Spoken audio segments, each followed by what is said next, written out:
Era feriado em Babilônia. Nabucodonosor então iria erguer uma grande estátua em homenagem a uma divindade que bem poderia ser Shamash, o deus sol do panteão babilônico.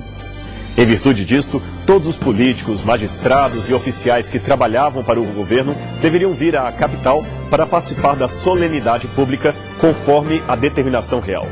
Todos passaram calmamente em procissão pela porta de Ishtar, a principal entrada da cidade, indo em direção ao local da cerimônia. Nabucodonosor inauguraria ali uma estátua praticando o que os babilônios chamavam de Shu-Ilá, ou seja, uma prece com a mão levantada. Ela tinha este nome porque era recitada com a mão direita erguida à altura do rosto ou ambas as mãos erguidas para o céu. O rei, como era de costume, já tinha uma oração particular escrita por algum sacerdote que trazia o seu nome no lugar do suplicante. A Shu-Ilá geralmente era feita em ocasiões muito especiais, como por exemplo, quando havia medo de que o reino caísse na mão de povos estrangeiros. E Nabucodonosor compartilhava deste receio desde que o profeta Daniel interpretou-lhe um sonho envolvendo uma grande estátua e dizendo que no futuro um reino inferior ao seu haveria de conquistar a Babilônia. Esta história está em Daniel, capítulos 2 e 3. À hora da prece, uma música seria tocada por vários instrumentistas reais e todos, a uma, deveriam prostrar-se enquanto o rei orava e os sacerdotes ofereciam sacrifícios para a divindade protetora do reino. Todos se prostraram diante do ídolo pagão, menos, é claro, Sadraque, Mesaque e Abdenego, os três companheiros do profeta Daniel. Havia uma pena de morte prescrita a qualquer um que não participasse do festejo. Mesmo assim, eles não cederam em sua fidelidade para com Deus. A mensagem de advertência do famoso livro do Apocalipse retoma este episódio da Babilônia, ocorrido há 2.600 anos, para descrever uma situação semelhante que terá lugar em breve no futuro do mundo, quando o chamado Anticristo começar a governar as nações.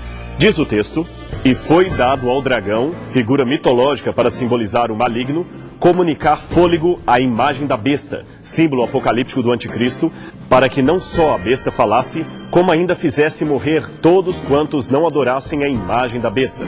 Apocalipse capítulo 13, verso 15. É difícil estabelecer nos mínimos detalhes todas as nuances desse decreto futuro. No entanto, é plenamente certo que ele envolverá uma questão de escolha entre a fidelidade a Deus e a harmonia com o mundo. Chegará um momento em que será impossível seguir os 10 mandamentos e estar, ao mesmo tempo, em paz com a nova ordem mundial. Aliás, pelo que diz a continuação da profecia, este será um decreto que alcançará o mundo inteiro. Veja os versículos seguintes: "A todos os grandes e os pequenos, os ricos e os pobres, os livres e os escravos, faz que lhes seja dada certa marca sobre a mão direita ou sobre a fronte, para que ninguém possa comprar ou vender, senão aquele que tem a marca, o nome da besta ou o número do seu nome." Versos 16 e 17. Analisando fatores políticos, econômicos e sociais da atualidade, é possível dizer que, embora não tenhamos uma data precisa para o cumprimento deste oráculo, já é notória a existência de um cenário político mundial que possibilita o cumprimento desta profecia nos últimos tempos, em nossos tempos. Até mais ou menos meado do século XVIII, era totalmente estranha a ideia de um governo mundial, conforme supõe a profecia apocalíptica. A Revolução Comercial dos séculos XVI e XVII já havia intensificado o processo de desenvolvimento capitalista que acabou unindo os países pela circulação de mercadorias. Mas isto estava longe de uma administração global, como prevê a profecia. Em 1760, inicia-se na Inglaterra a Revolução Industrial, que aumentou em muito a dependência de um país em relação ao outro. Empréstimos entre nações e monopólio tecnológico por parte de países mais ricos acabaram criando espaço para a possível união entre governos. No século XIX, alguns sociólogos chegaram a falar de um imperialismo mundial que colocaria todos sob o mesmo governo. Neste tempo, porém, tal ideia não passava de sociologia utopista, ou seja, um delírio dos pensadores. Hoje as coisas mudaram. Desde a segunda metade do século XX, a transnacionalização das empresas parece ganhar cada vez mais força. Nos anos 50 e 60, veio a expansão das empresas multinacionais. Nos anos 70 e 90, a vanguarda dos bancos e instituições financeiras. E, inaugurando o novo milênio, temos a força da internet, que já atinge mais de 1,5 bilhão de usuários em todo o mundo. Olhe em redor e constate por si mesmo. O nosso mundinho tornou-se de fato uma aldeia global. As distâncias são encurtadas pela tecnologia e as fronteiras tornaram-se um sistema que tem os dias contados. Você liga a TV e assiste diretamente do Japão uma partida de beisebol, que aliás é jogo dos americanos. Encontra-se com um amigo que acaba de chegar da Rússia e ele lhe conta que comeu hambúrguer com refrigerante Diet na Praça Vermelha, em Moscou. Em Israel, garotinhos árabes e judeus vestem juntos camiseta da seleção brasileira e pedem autógrafos a um jogador que pretendia passar férias em determinado lugar onde achava que não era conhecido. Depois de tudo isto, você se dá conta que, na verdade, o mundo está no seu quintal, ou melhor, na tela do seu computador. Estamos vivendo a era da globalização. A coisa, no entanto, vai muito mais além do que uma simples universalização de costumes.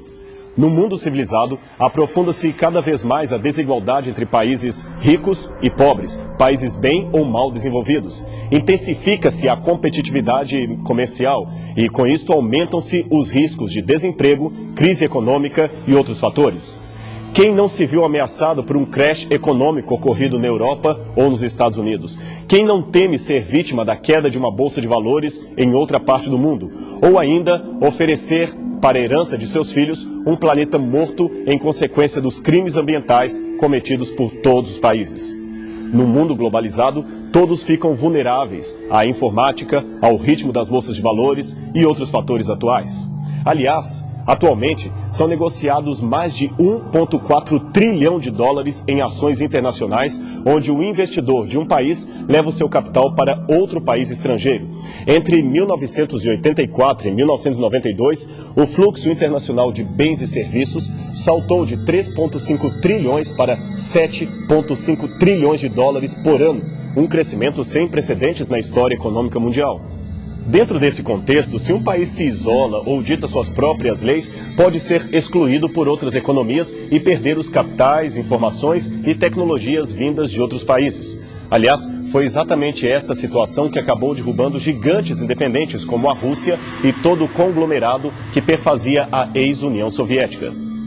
Outra importante questão decorrente da globalização capitalista, sobrepondo-se à economia dos países, é a de ordem monetária.